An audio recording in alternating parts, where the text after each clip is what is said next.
In this video, I'm going to be giving you my thoughts on the Gyroor C1S pet scooter as a professional dog trainer. We'll see you in the video. Check out my thoughts.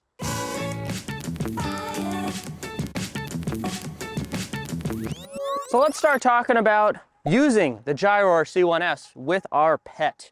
I will say off the bat, if you have a dog that is large or even medium-sized or on the bigger end of a medium-sized dog, they probably won't fit in the basket. Skipper here is a very small dog.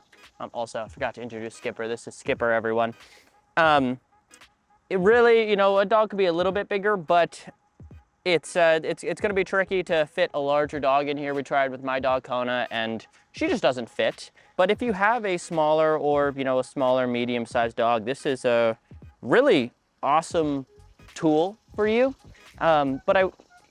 When you use it, you have to make sure that you introduce your dog to the scooter properly.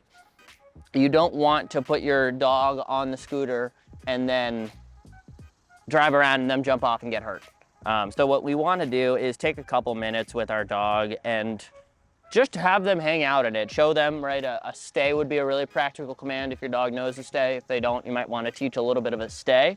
But the best part is when you generalize a place command and a stay command, your dog will stay on weird items and objects like a scooter. The scooter, it's really functional, charges really quickly, and let's see it in action here. When we are first getting on the scooter with our, so there you go, that's exactly what I was talking about. We just rode around a Skipper a little bit, but when you're first getting your dog on the scooter and you're just starting to get going, again, you don't want to just hit the gas and go. Good boy. I do want to tuck this leash away so it doesn't get caught in a wheel or anything. Stay. And we want to really slowly do it. It might be helpful if your dog is a little scared of this. You might need to have someone else hold your dog, especially at first. But we're just going to walk around a little bit. Just show Skipper that this is okay. Again, if your dog is starting to freak out and get scared, you don't want to let them freak out too much. I'm going to give it just a little bit of gas. With the scooter, the gas is, to move forward. It's actually a really awesome little lever with my right hand. I'm just twisting it and we're going. There's also 3 modes. Good. There's 3 different modes on here. All I've discovered from the modes, I haven't done a ton of research on it, but one is slower, one is medium speed, and the other one is fast. Boy. All right, and we're just gonna get Skipper used to this the scooter. It's pretty fun, isn't it? Now that he's used to it, I can start moving around a little bit. What I don't want him to do is jump off, because that could be very dangerous for your dog. And in fact, now that I'm going faster, what I'm gonna do is, in case Skipper does jump off, I'm going to take his leash off, because him having his leash on would be, would be bad if he were to jump off. If he were to jump off without the leash, it would be probably less bad, less chance of getting injured. Good boy, Skipper. But he's pretty content just chilling on here. I think getting going is the hardest part for him. Good boy. We're gonna start moving again. Good boy. And little foot pedals are kind of a good little containment for the dog.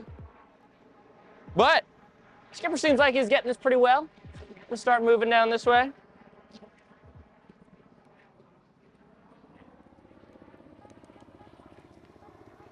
And we are only going 4 miles per hour right now, and this thing I believe goes up to about 18 or 19 miles an hour, which is pretty quick, and it has a pretty long range. I think the range advertised by Gyroor is 20 miles.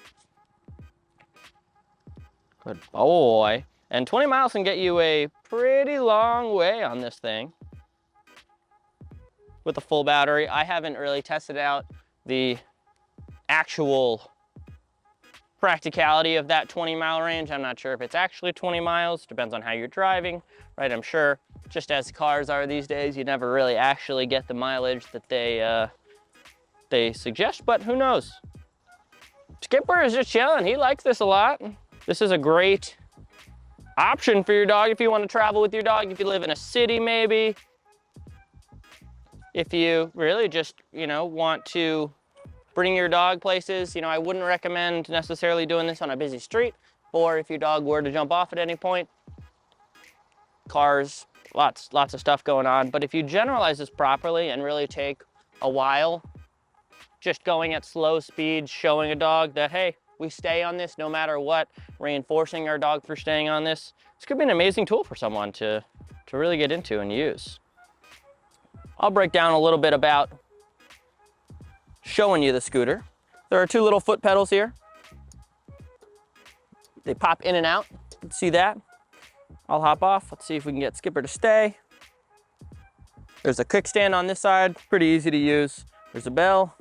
There's the screen. It's probably gonna be hard for you to see in the sunlight, but it shows you your speed, how much battery you have, the on-off button right there.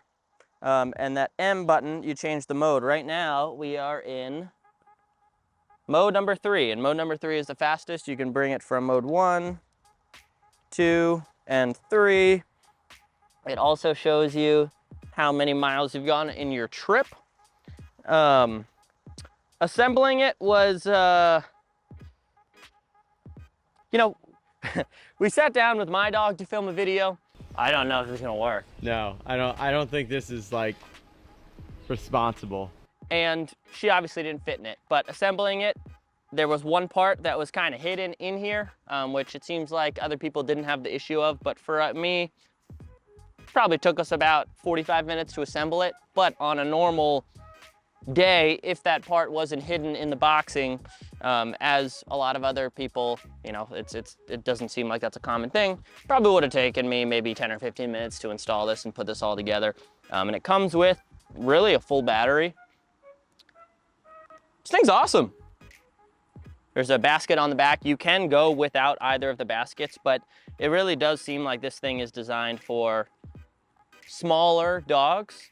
Traveling around, you can go to the grocery store, you can go to the convenience store, you can travel around, your neighborhood.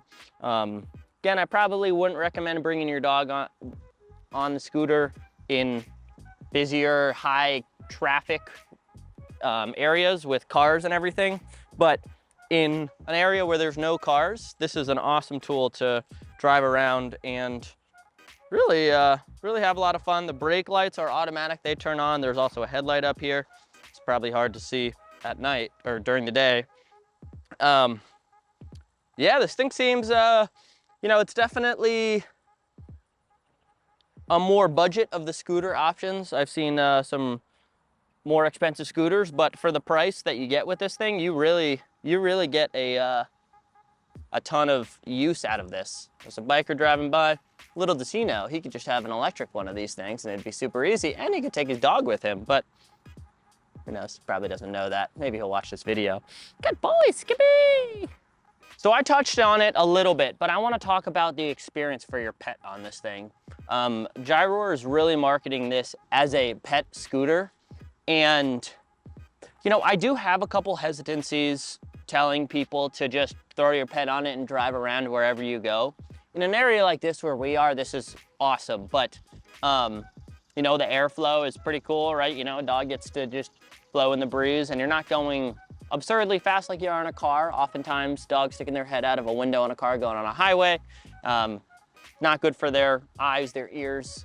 But I do not want to necessarily recommend that people take this thing out on, busy roads, just in the simple fact that it's dangerous for your dog.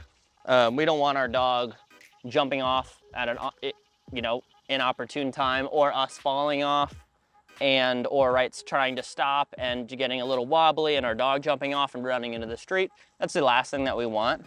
But with proper training, if we really generalize this, even potentially putting this in your living room and working like a place board, generalizing, hey, when you're on this thing, you stay. It could be a great tool to kind of get around town. The pet experience, it seems like, right, again, you have to have a smaller dog to fit in there. Skipper is a pretty small dog. He probably only weighs maybe 10 or 15 pounds. And we could maybe go a little bit bigger on the dog, but it'd be really difficult to fit a larger dog. My 50-pound dog, Kona, she was not even close to fitting in there. You know, her hips were even too wide to really sit in there.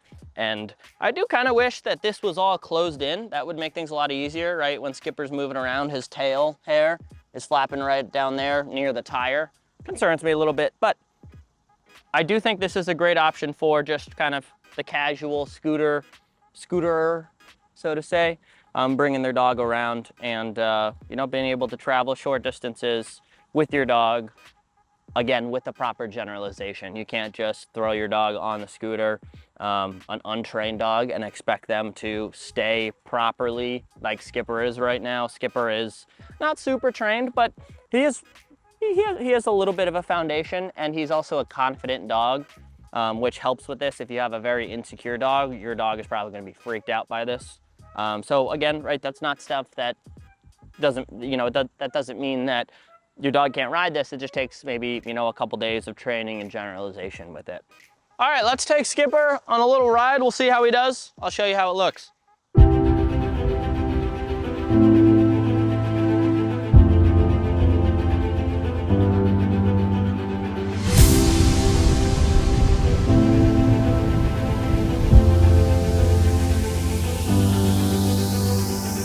All right, everyone, if you want to get one of these Gyroor C1S pet scooter for yourself today, you can take your dog like I'm taking Skipper around. Well, check out the link in the description below. Use code Ethan10 for 10% off your Gyroor C1S. Hope you enjoyed the video. If you did, leave me a comment, hit the subscribe button. We'll see you in the next one.